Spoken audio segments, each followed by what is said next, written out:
The pain rips through me like a serrated blade, but it's nothing compared to the words that just left my husband's mouth. I'm still catching my breath, sweat-soaked and trembling, when Adam steps forward, his expensive suit perfectly pressed, despite the 12 hours we've spent in this delivery room. I want a DNA test. His voice is flat, emotionless, like he's ordering coffee, not questioning the paternity of our newborn daughter. The nurse freezes, her hands still cradling our baby, my baby. The room seems to shrink. The beeping monitors, suddenly too loud, too intrusive. Dr. Collins looks up from his charts, his weathered face creasing with concern. Adam, what are you talking about? My voice sounds strange, distant, like it belongs to someone else. He won't meet my eyes. Instead, he stares at our daughter. 7 pounds, 4 ounces of perfection, with cold calculation.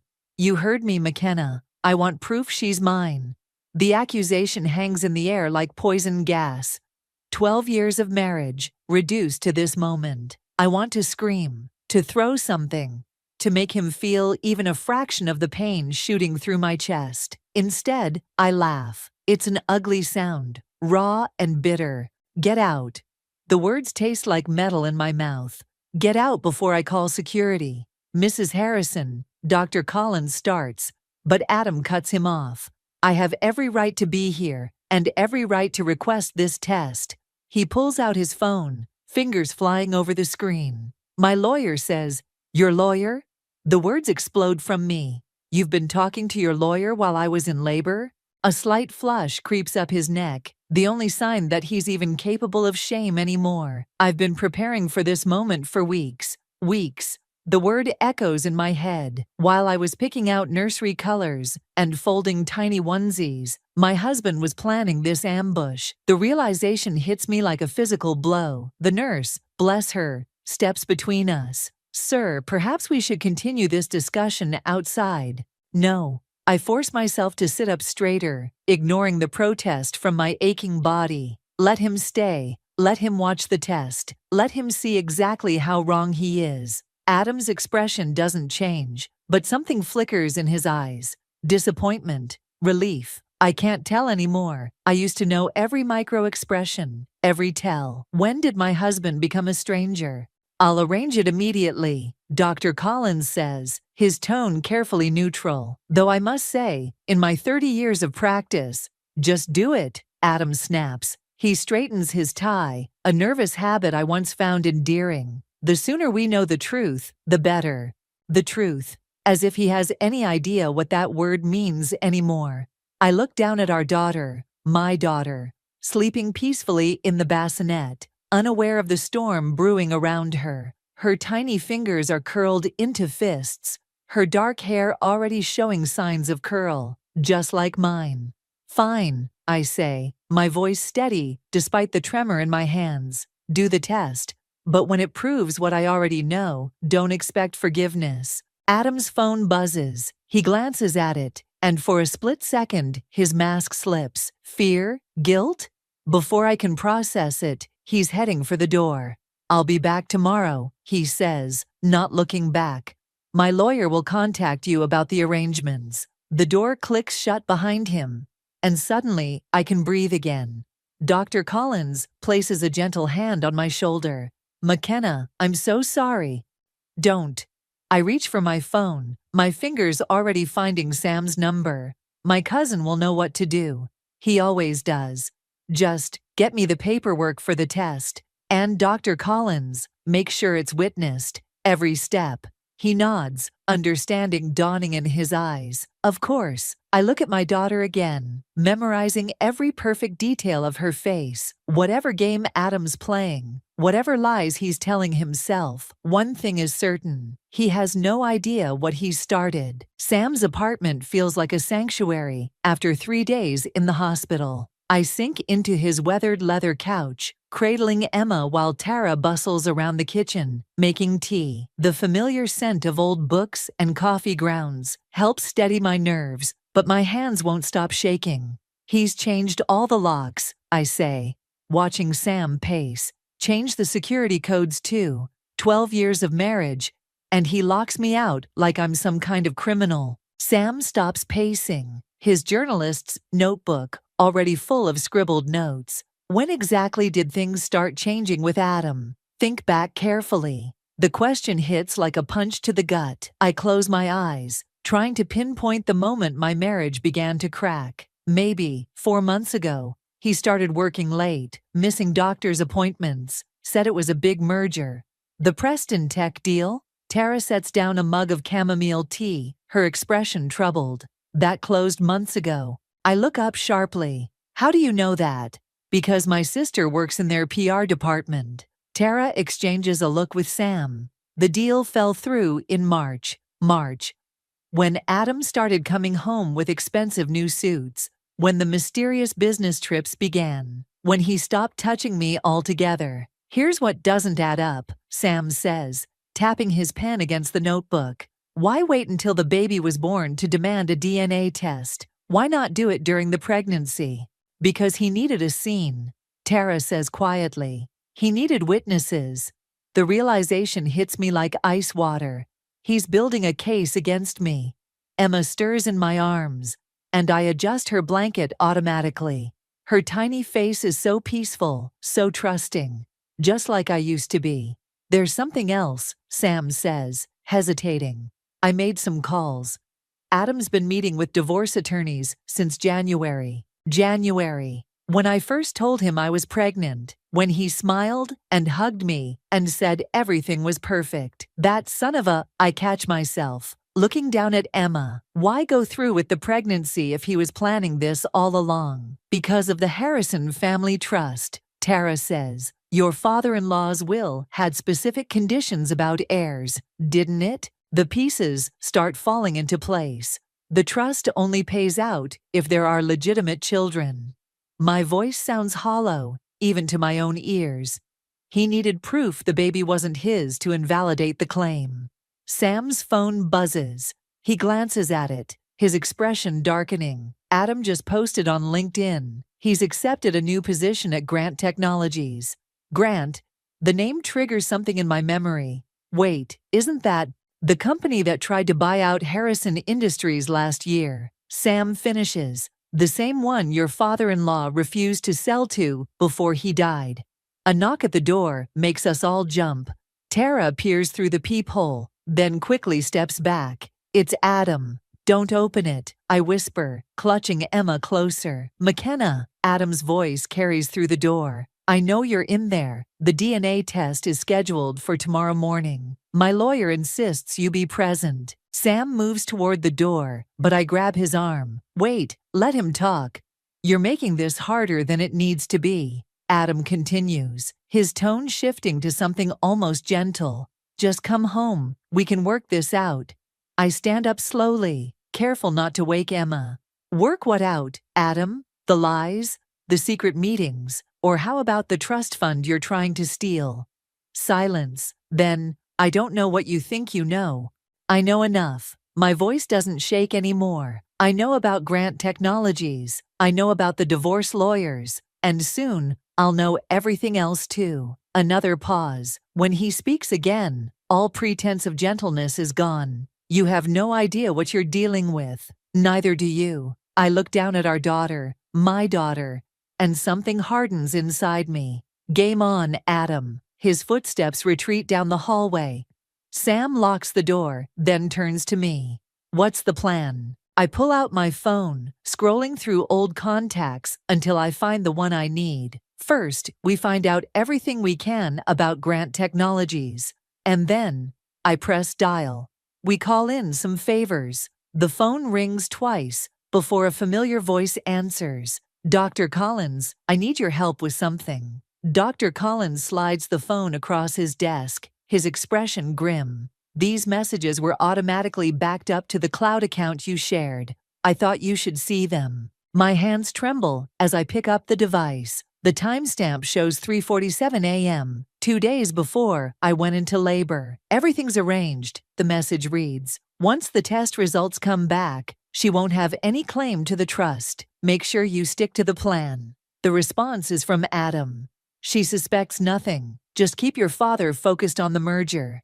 Evelyn Grant, Dr. Collins says quietly. Daughter of Marcus Grant. The name tastes bitter in my mouth. The man who tried to force my father-in-law to sell his company last year. Sam leans forward, his journalist instincts kicking in. The same Marcus Grant who mysteriously acquired 3 board seats after your father-in-law's death. I scroll through more messages, each one worse than the last. Plans, meetings, intimate details that make my stomach turn. They've been seeing each other since January, the same month I told him about the baby. The timing's not coincidental, Sam says. Grant Technologies announced their hostile takeover bid last week. With Adam's help, they'll have controlling interest in Harrison Industries. Unless there's a legitimate heir, the pieces click into place. That's why he needs the DNA test to show Emma isn't his. It's not about the baby at all. It's about the company. A knock interrupts us. Tara slips in, her face pale. Adam's here, with lawyers. My heart pounds. But I force myself to stay calm. Let them in. Adam enters like he owns the place, flanked by 2 suits, who probably cost more than my annual salary. He looks different, sharper, colder, wearing a tie I've never seen before. This is a private medical facility, Dr. Collins starts, but Adam cuts him off. Where we're conducting a paternity test that my client has every right to oversee. The older lawyer steps forward. We have concerns about potential tampering. I laugh. I can't help it. Tampering? That's rich, coming from you. Adam's jaw tightens. Careful, McKenna. You're already facing potential fraud charges. If what? I hold up the phone. If these messages somehow become public? The ones showing you and Evelyn planning to steal your father's company. He freezes. For just a second, I see real fear in his eyes. You had access to your private messages on our shared cloud account. I stand up, anger giving me strength. The one you forgot to disconnect when you were so busy planning your little corporate takeover. The younger lawyer whispers something in Adam's ear. His face darkens. This changes nothing, he says, but his voice wavers. The test will proceed exactly as planned. Dr. Collins interrupts. Under my supervision, with witnesses present. Unless you'd prefer to explain to the board why you're colluding with Grant Technologies while serving as Harrison Industries CFO? Adam's hand twitches toward his phone, but Sam steps forward. I wouldn't. My article about corporate espionage at Grant Technologies goes live in an hour. Fascinating stuff about insider trading and family betrayal. You're bluffing, Adam says, but sweat beads on his forehead. I move closer, keeping my voice low. You want a war, Adam? Fine. But remember, you taught me everything about corporate finance during those late-night strategy sessions. Everything. McKenna. And I learned something else from you too.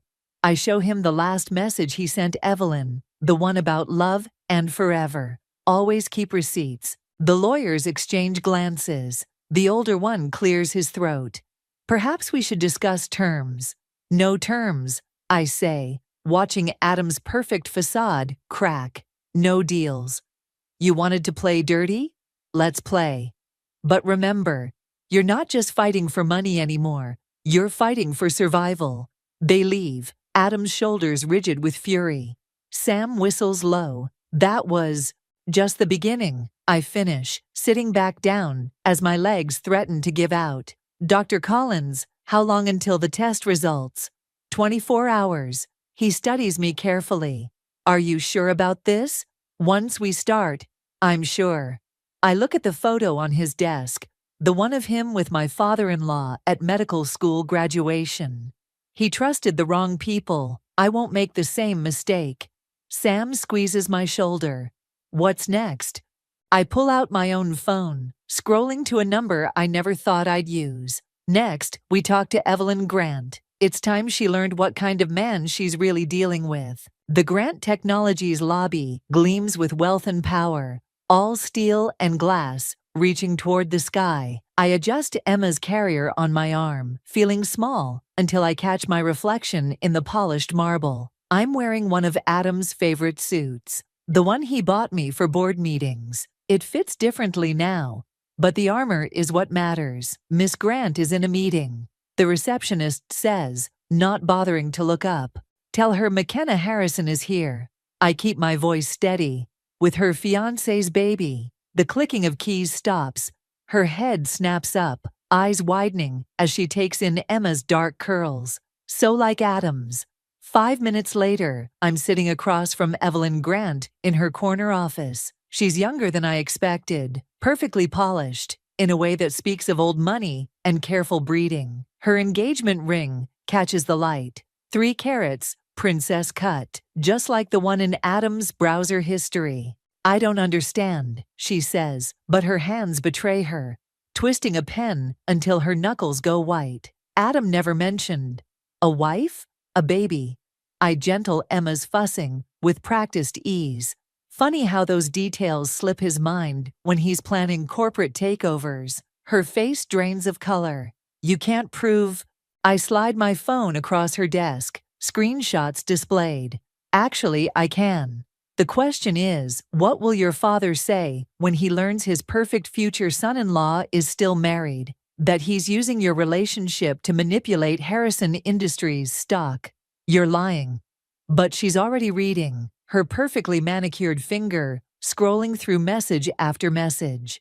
The DNA test is tomorrow. I continue, watching her face. Adam's quite confident about the results, almost like he knows something I don't. She looks up sharply. Something flickers in her eyes. Recognition. Fear. My phone buzzes. Sam's text makes my blood run cold. Lab break-in last night. Security footage wiped. He wouldn't. Evelyn whispers, more to herself than me. Daddy would never. Your father's company stands to gain millions if Harrison Industries falls. I lean forward. And Adam stands to gain everything, unless there's a legitimate heir. The pen in her hands snaps. Ink bleeds across her pristine desk calendar, staining wedding venue appointments and merger dates alike. Get out, her voice shakes. Before I call security, I stand slowly, gathering Emma close. You know what's funny?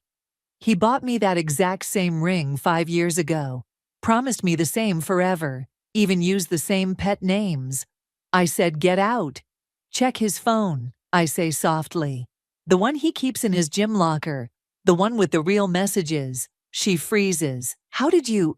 Because I was you once. Young, in love, certain he was different. I head for the door, then pause. Oh, and Evelyn.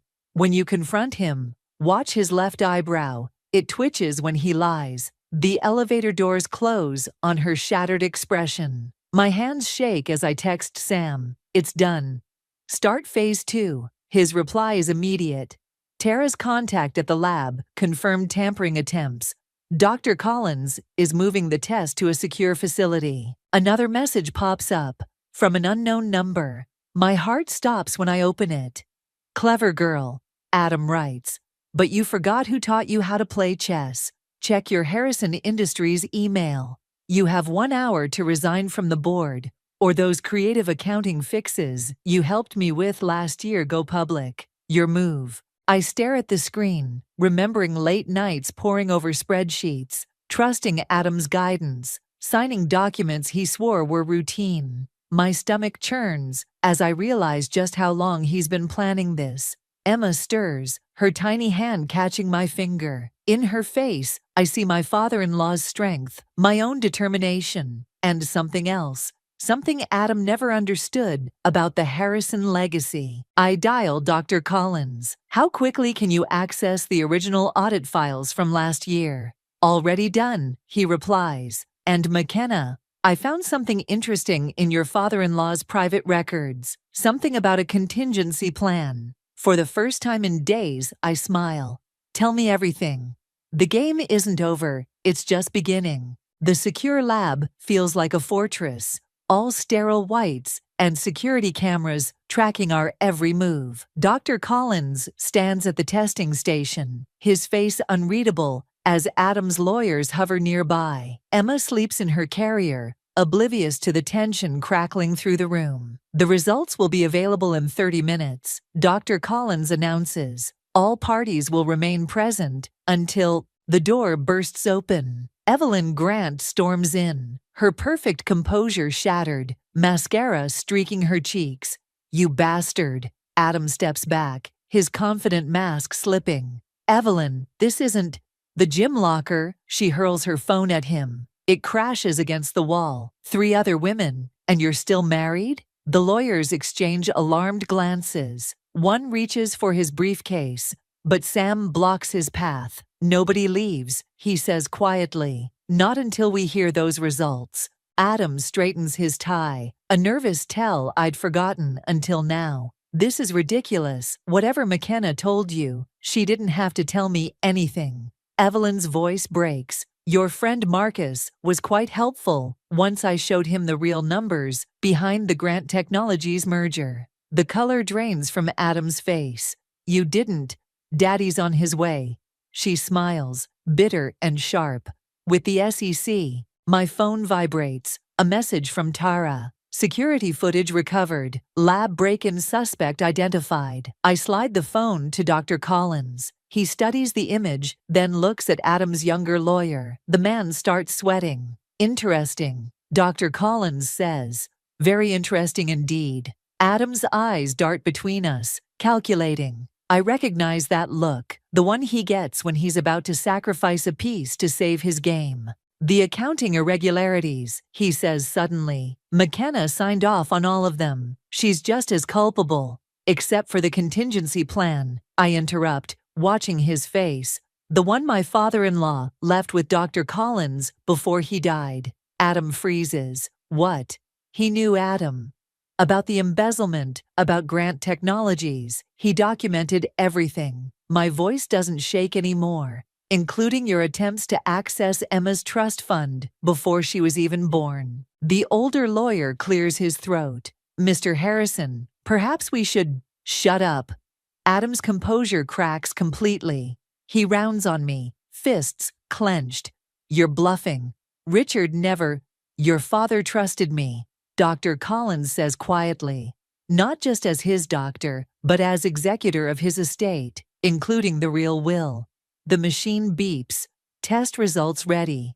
Adam lunges for the printout, but Sam intercepts him. "It's over," Sam says. "The SEC has everything. The fake DNA test orders, the embezzlement records, even your deals with Marcus." Footsteps echo in the hallway. Heavy, purposeful. Adam backs away from the door. "McKenna," he tries, voice softening to that familiar, manipulative tone. "We can still fix this, for Emma's sake. Don't you dare." The words burn like acid. "Don't you dare use our daughter as a bargaining chip." The door opens. Marcus Grant enters first, followed by 2 SEC agents. Behind them, Tara holds up her phone, recording everything. "Adam Harrison," one agent begins. "You're under investigation for securities fraud." What happens next seems to unfold in slow motion. Adam bolts toward the emergency exit. The younger lawyer moves to block Sam. Evelyn screams something about betrayal. And through it all, Emma sleeps peacefully, unaware that her world is shifting on its axis. Dr. Collins touches my arm, holding out the test results. "Do you want to know?" I stare at the paper, remembering all the nights I wondered if Adam's accusations held any truth. If I'd somehow failed as a wife, as a mother. "No," I say finally, watching the SEC agents handcuff my husband. "The results don't matter anymore. She's my daughter. That's all I need to know."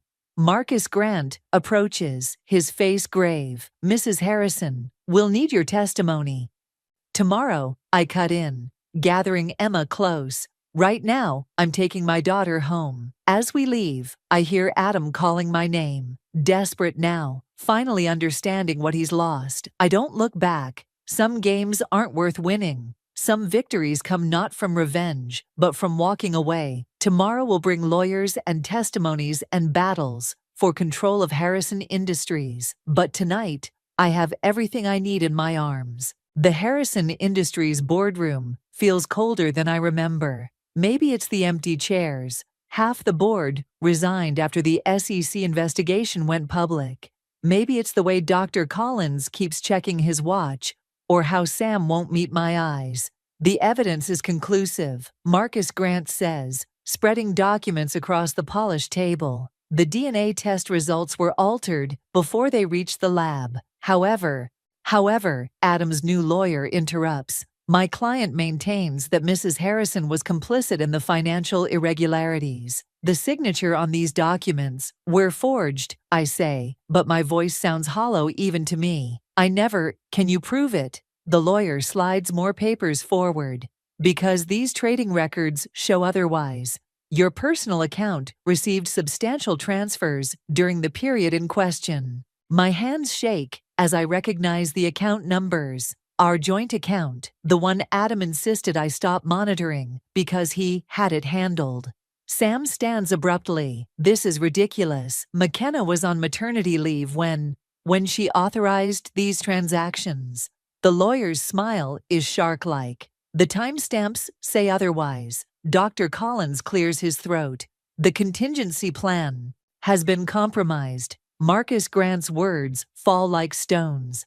Someone accessed Richard Harrison's private files last night. Everything's gone. The room spins. I grip the table edge, feeling the ground shift beneath me. That's impossible. The security protocols were bypassed using your credentials. The lawyer looks almost sympathetic, along with some very interesting emails about offshore accounts. My phone buzzes. Tara sending emergency updates. The company stock is in free fall. News outlets are running stories about fraud at all levels of Harrison Industries. Social media is exploding with speculation about the DNA test scandal. I can explain, I start, but Adam's lawyer holds up his hand.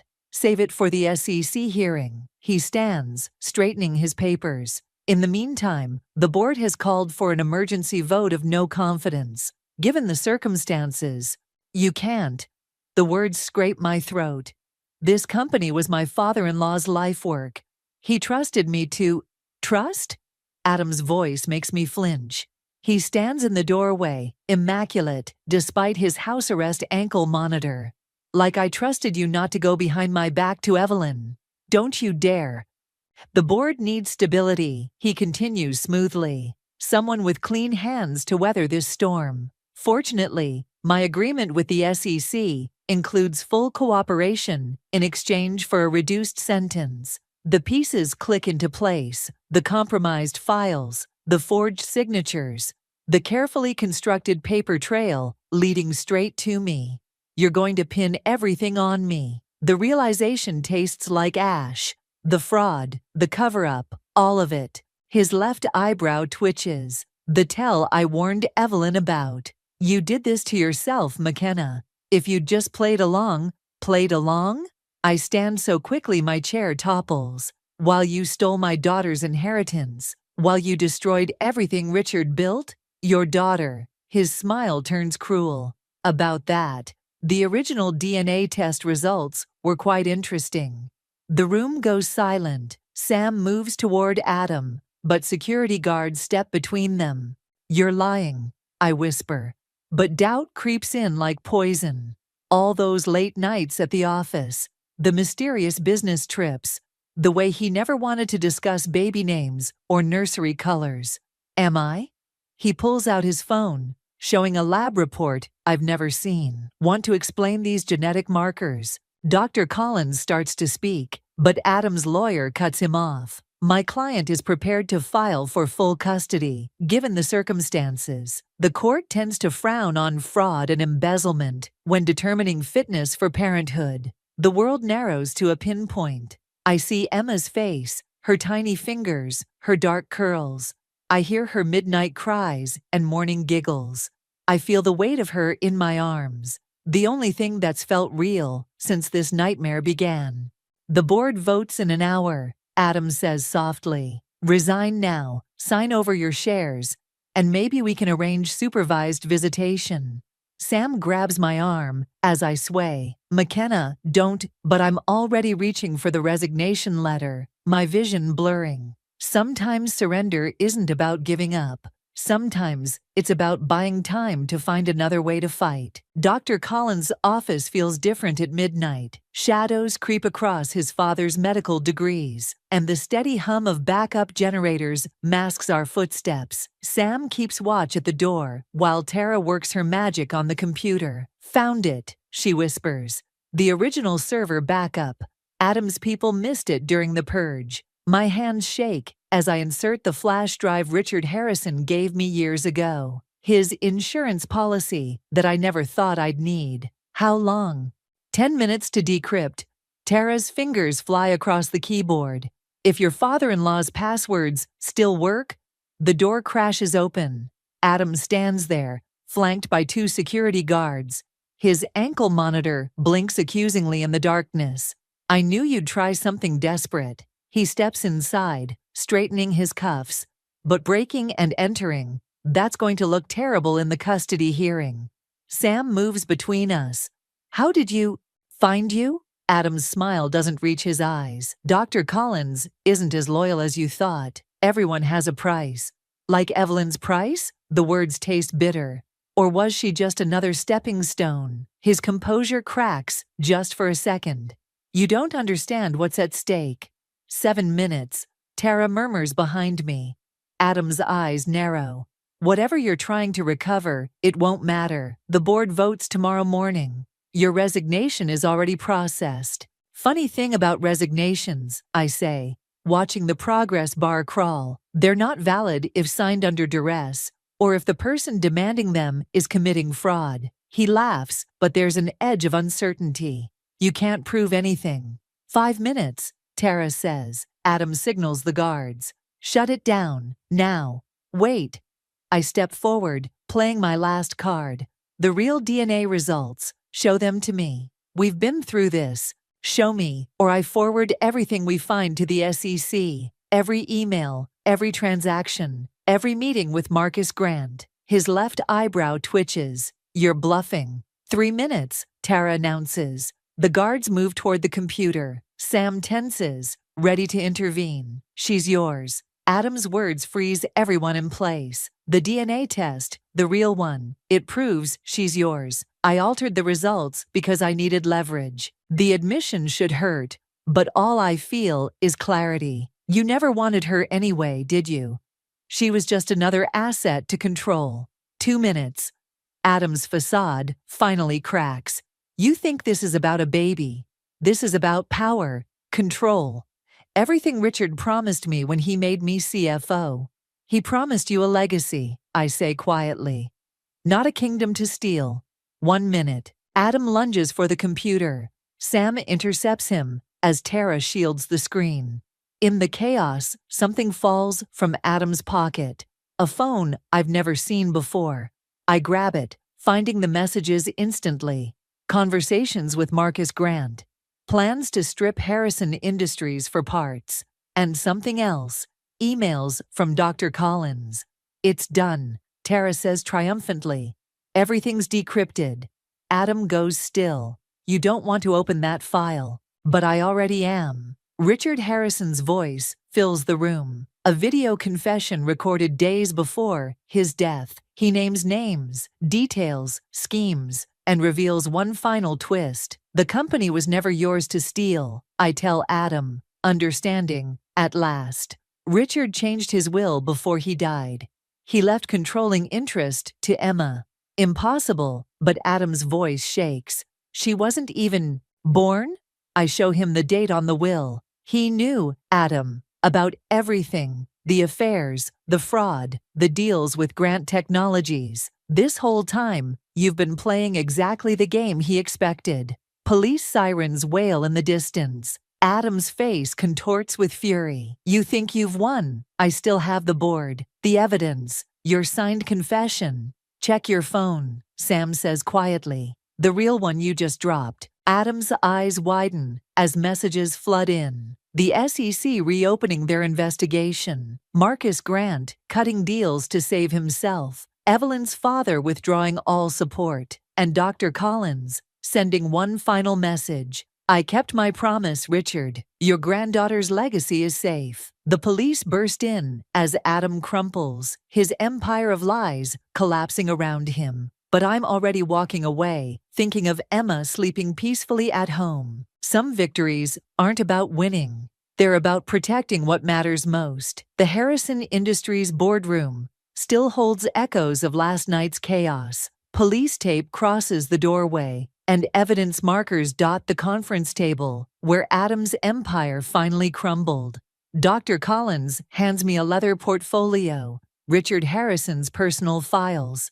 He wanted you to have these, he says quietly.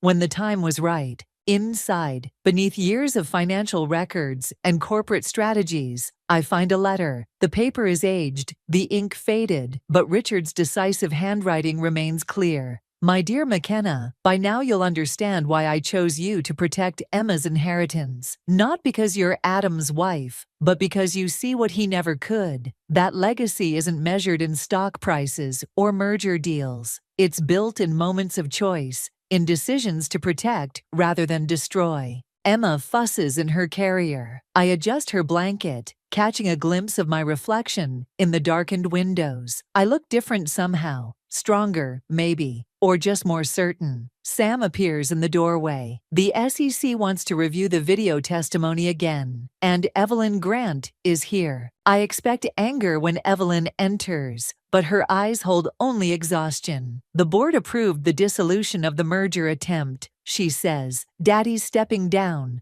The scandal. She trails off, twisting her now ringless fingers. I never wanted this, I tell her. It's true, mostly. Neither did I. She looks at Emma, something softening in her face. You know, he promised me children too. A future. I actually believed.